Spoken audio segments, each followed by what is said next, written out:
morning. I'm Frank Powers, and this is Lifestyle Tucson, the program where I speak to our neighbors, the people behind the scenes of our amazing organizations, small businesses, and nonprofits. Our friends are informing you how they serve our community, and they are here to give you updates on future projects. Let's make some new friends today. Tucson's La Fiesta de los Vaqueros began with a bang. Cowboys are asked not to shoot up the town. That was the headline in the Arizona Daily Star in 1925. Leighton Kramer conceived of the idea of La Fiesta de los Vaqueros to draw visitors to Tucson during the midwinter season. Kramer was a winter visitor himself and president of the Arizona Polo Association. Then in 1925, Kramer and the Arizona Polo Association created La Fiesta de los Vaqueros and the Tucson Midwinter Rodeo and Parade. The event would give visitors a taste of cowboy range work and glamorize Tucson's Wild West notoriety.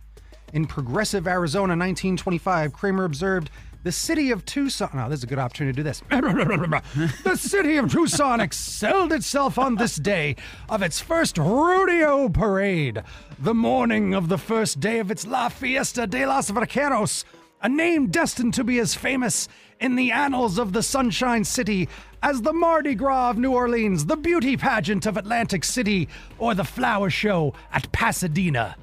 Well, giddy up. Kramer was right, and now 99 years later, Cowboys still asked not to shoot up the town, and La Fiesta de los Vaqueros rides on as something very uniquely and proudly Tucson. And today, I'm fortunate and proud to speak with Jose Calderon, rodeo chairman of the Tucson Rodeo. Jose, welcome to Lifestyle Tucson. This is wonderful. Thank you so much for having me here. Hey, I should do that with the mics on. Actually, let's start. No, we're going good. So did you like that? Pretty good. I'm excited. That was awesome, man. That was awesome. I was all over your website, and you got a bunch of great history there, lots to look at, tons of tabs, and I was exploring everything going on for the Tucson Rodeo, and I got this little history lesson right on there. You did a great job. It sounded so great. I'm so proud of you. Just hearing it from another person is so cool. Cut, copy, paste. Don't give me a lot of credit. All right. It's all right there on TucsonRodeo.com. And everybody should go check it out because that's where people can get tickets for the Tucson Rodeo. Yeehaw, it's back for the 99th time.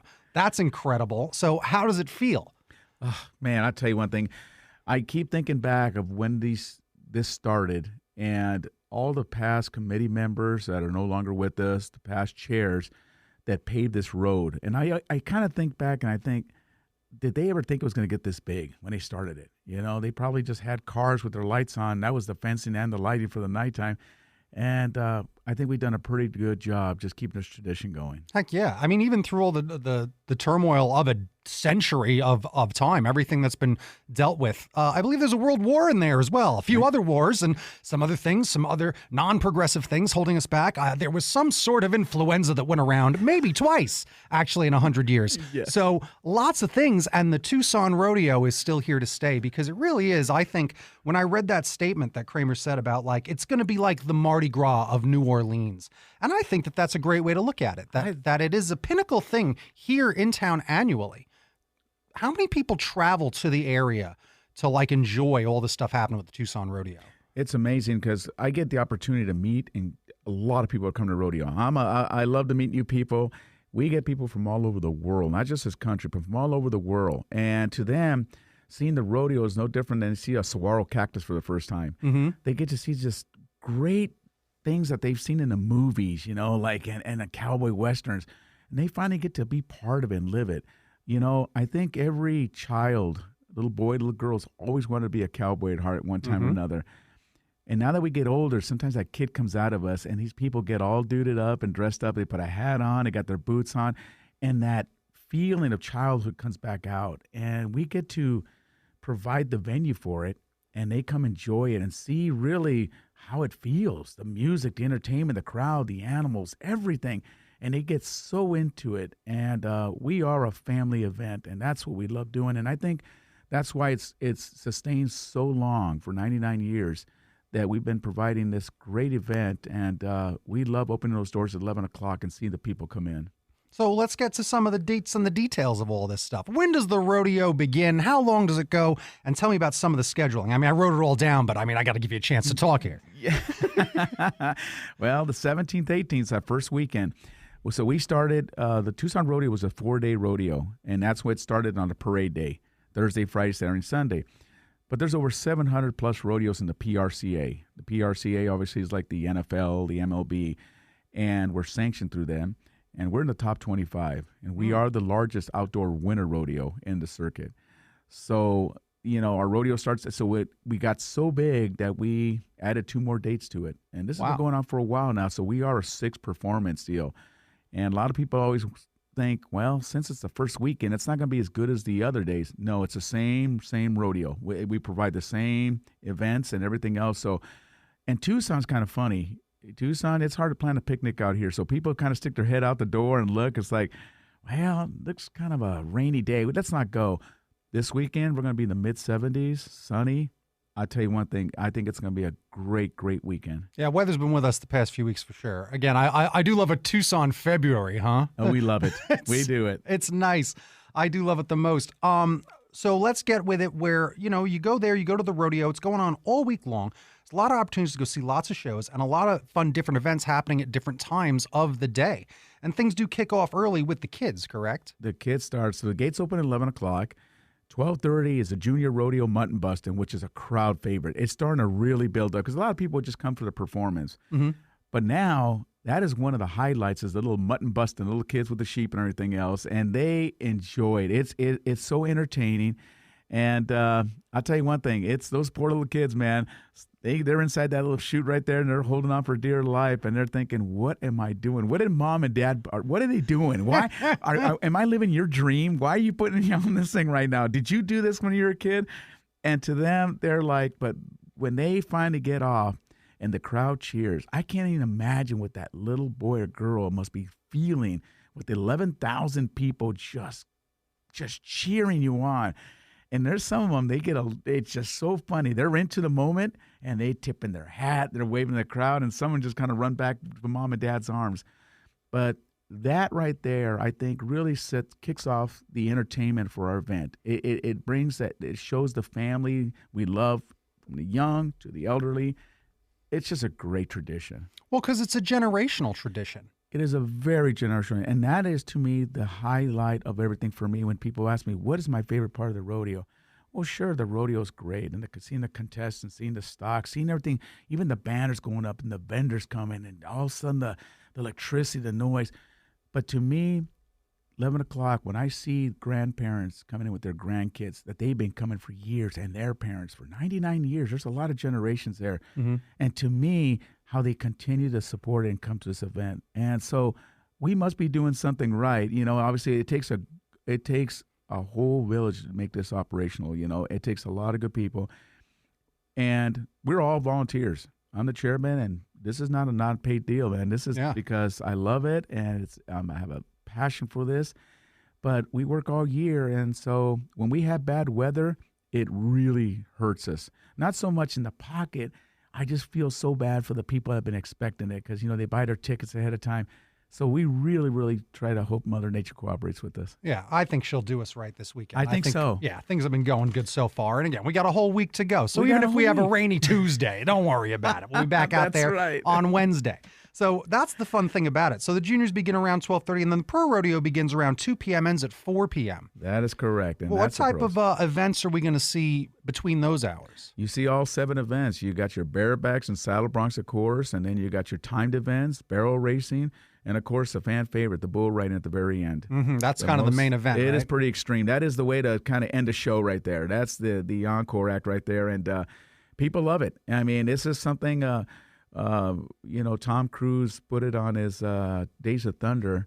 He explained what it feels, and it is to get on this animal. It's trying to control something that's totally out of control. And until you actually sit on this animal and feel and breathe and realize, wow, it's a nauseating feeling. And I've had friends tell me all the time, I want to try it one time. I'm like, no, you don't. Mm-hmm. I did it for a while in the late 80s and early 90s. I was going to ask you. Yeah, I used to bull ride back in the day and worked on some ranches. And finally, I ended up with more medical bills than I did winning. So that's what I was going to say. That was pretty much the reason why I stopped. Yeah. What's the worst injury you ever sustained? Oh, God, I got bashed in the face, broke my jaw and everything else. And I'll tell you one thing, knocked out and everything else. And wake up and a bunch of hats are fanning me. And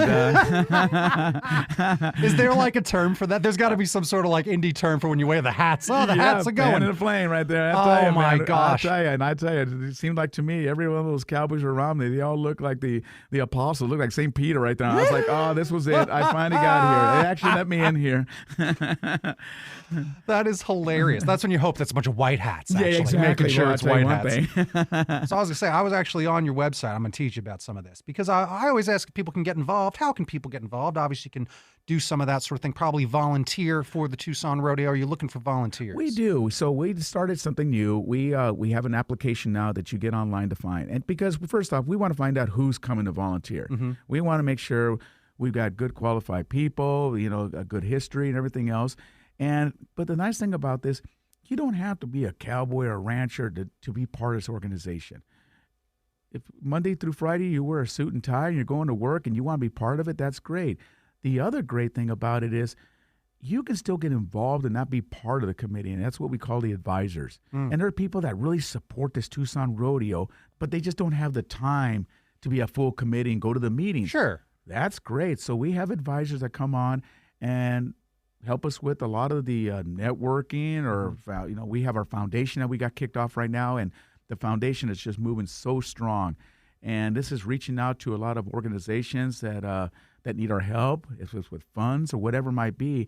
And so we're excited about that. We're moving forward in the right direction. No, that's really good and really important. If you want to go get involved, they have the Tucson Rodeo. You can go to the TucsonRodeo.com or to TucsonRodeo.com. Go look at what's going on there and get involved on the staff page. But now here's what I got to ask you about that staff page.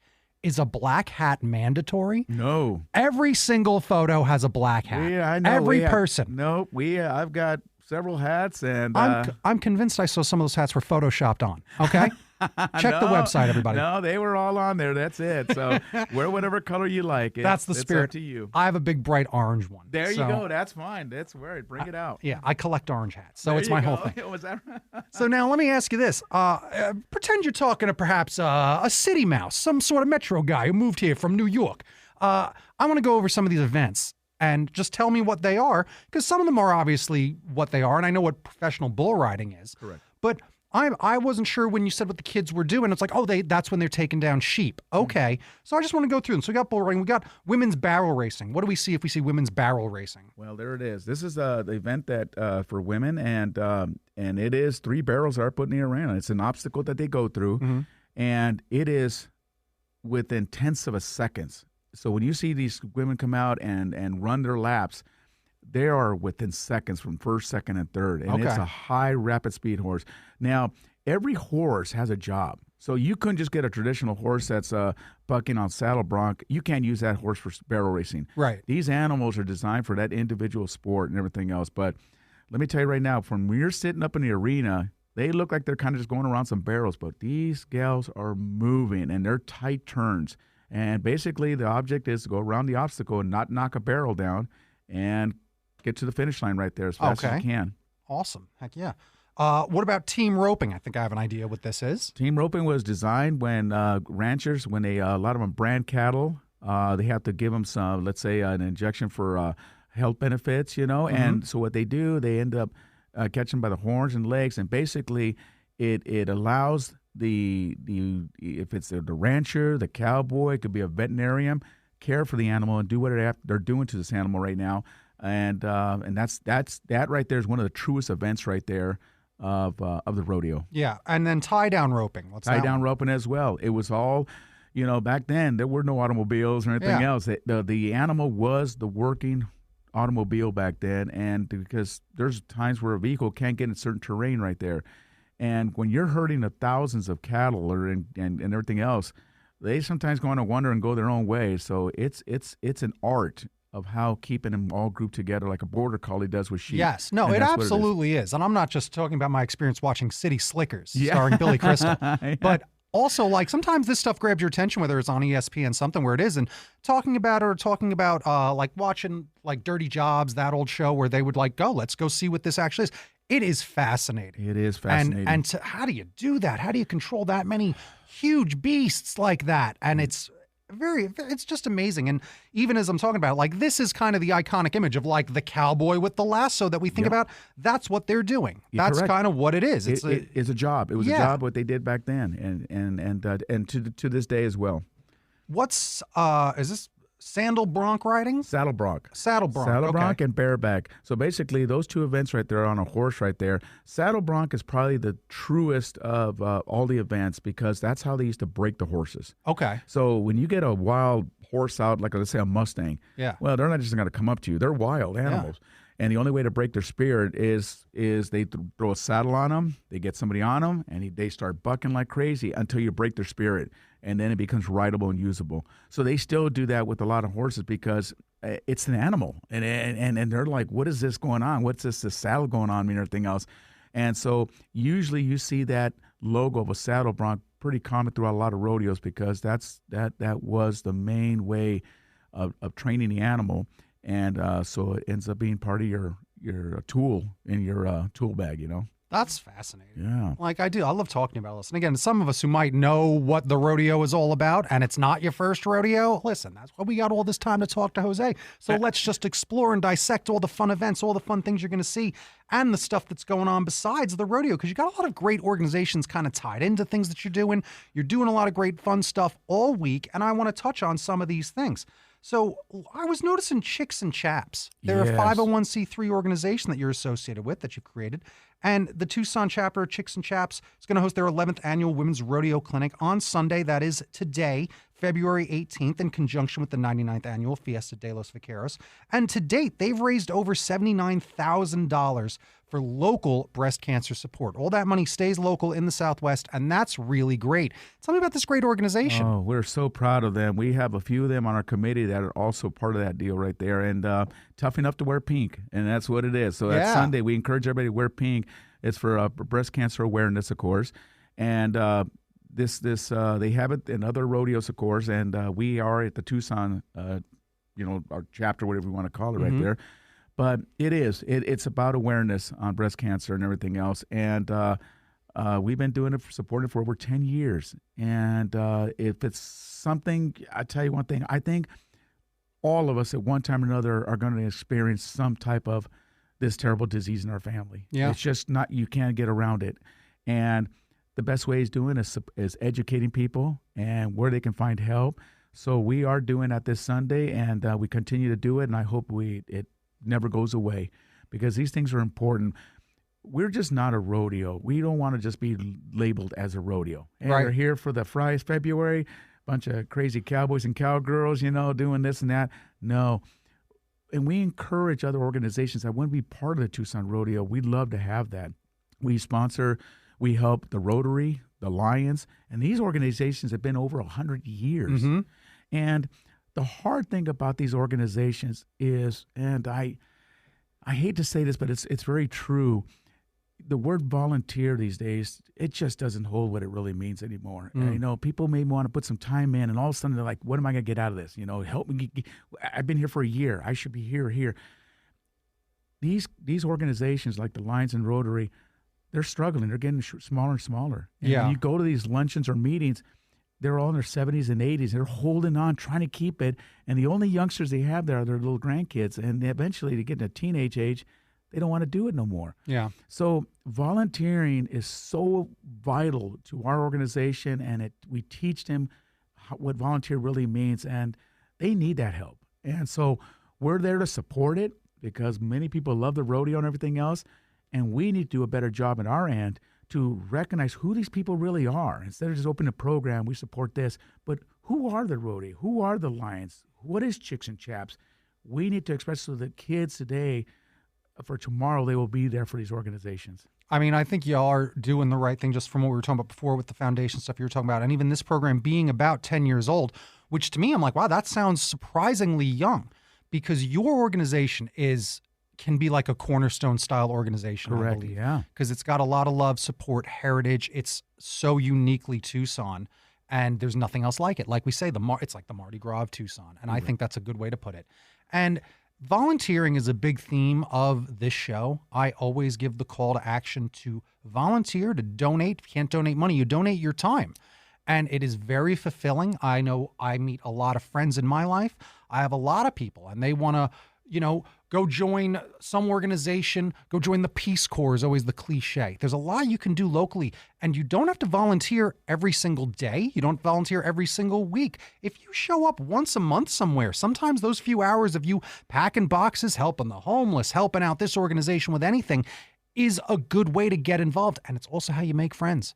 Because I always tell people, don't try to make your friends do the things that you want to do. Go make friends with people doing the things that you want to do. So go hang out with these fun people at the Tucson Rodeo and get involved, because this is something that happens with Rotary. Rotary was one of my, I talked to them last year, one of my very first episodes. It was so great to get introduced to that organization. We've all heard of a Rotary Club, like we've heard of a Moose Lodge, and we've heard of these other things. And they are, unfortunately, in a way, aging out. And young folks have to get involved and take up the mantle. And I speak to some of my generation that is like 40, like, let's go, and sometimes you can't put a hand out expecting something back. Correct. Just like you're saying, maybe a free t-shirt, but that's what you're wearing while you volunteer, and that's fun. Enjoy that. But you're not going there to get stuff. You're going there to get out. All right. Go make some friends, go do something, and to get involved. That's the thing you want to get. And you meet so many different walks of life when it comes in. And like I said, that's one thing about the rodeo. You don't have to be a cowboy or a rancher. We're opening the doors for anybody who want to help and be part of this right here. And throughout my time, I consider myself a youngster out there at the rodeo. I started in 2006, and people go, "Wow, that's almost 20 years." What do you mean? Well, there's people who have been out there at rodeo for 40, 50, 60 years. Yeah, that's the footsteps that we need to follow, because once again, we're going to start opening up our door even more with our foundation to tap into these things of. There's nothing better than helping people and getting involved, because, and like you said, I don't care if you take 5 minutes and go to the veterans office and sit down with somebody, just talk to them. There's so many things that you can do. And I've met the most wonderful people and throughout this thing. So people always ask me, what is their favorite part about the rodeo? There's many elements, not just the rodeo. There's so many great hands I've shook in my life, and I continue to do that. And we need more of that in this world. We just need more love, more volunteering, more help. There's people struggling right now. So we want to become, like I said, more than just a rodeo. We want to start reaching out to the community. It's our responsibility and obligation, So I think it's important for us to do that. And it continues to teach that young generation what it is to truly cowboy up and cowgirl up. That's right. Okay? That's right. Put your boots on and get to work. That's right. Roll up your sleeves. That's right. You got to love it. I want to even just go back a minute ago, like the thing that you said about the kids, like getting ready to do it. Can you imagine just the adrenaline? The adrenaline they're feeling just from, think about this. A person gets adrenaline just from walking out on a stage or walking out in the middle to just sing a song. Yeah.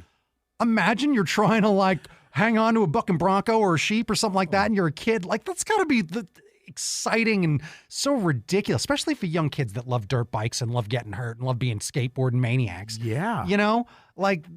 Again, I grew up in city, so skateboard maniacs is what I think about. But out here, you can literally be a cowboy as a kid and really go for this. And that's amazing. And it is a part of the heritage of the area, and it is a part of everything going on with the history that is Tucson. And I do love that it's still so alive, vibrant, and I do feel like that it's growing, because the thing about being a fun family event like Tucson Comic-Con or even Halloween is dressing up.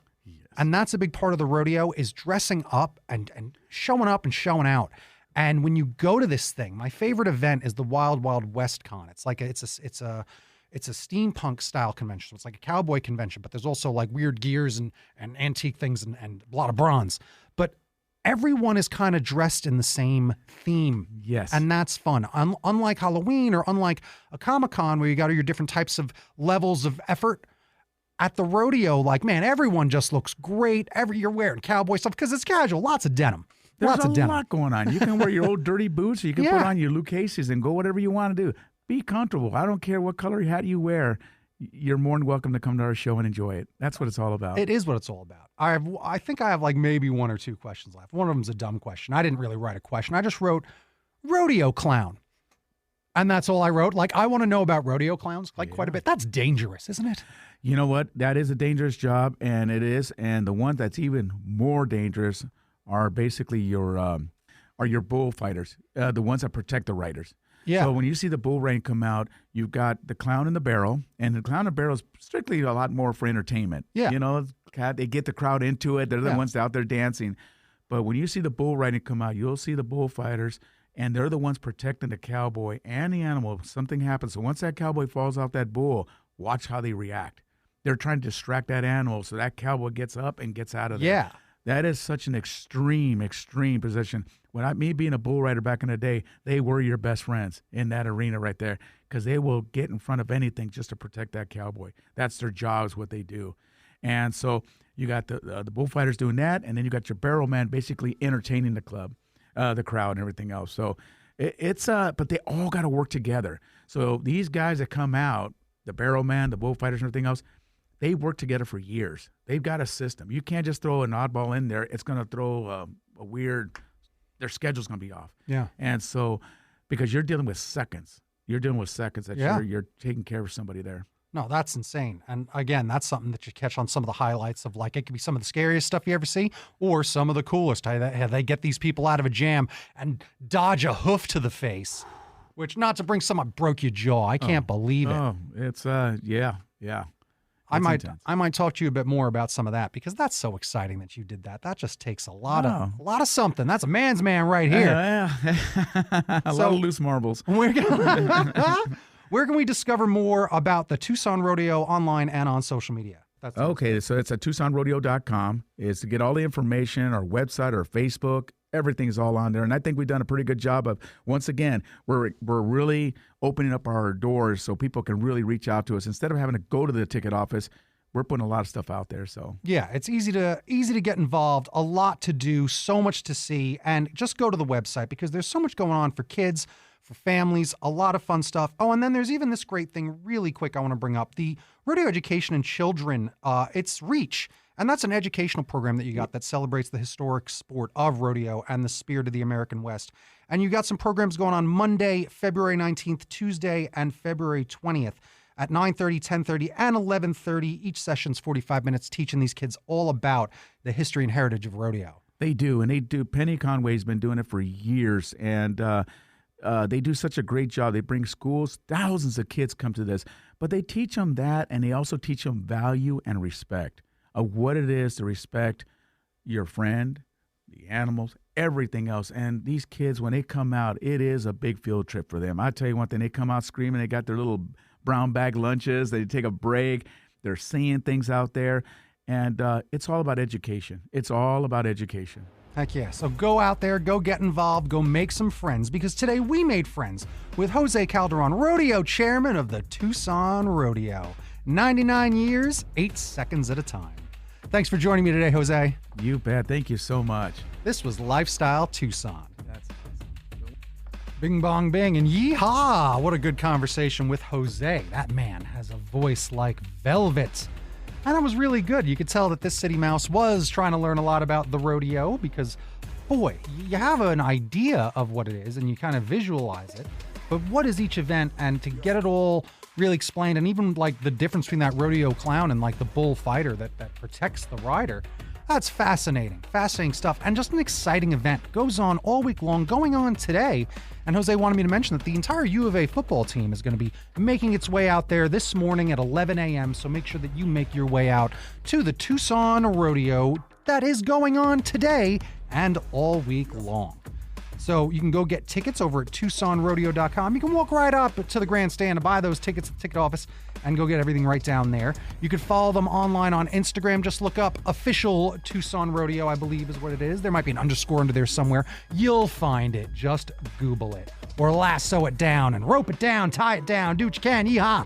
Oh, I'm all caught up in the madness. I love it so much.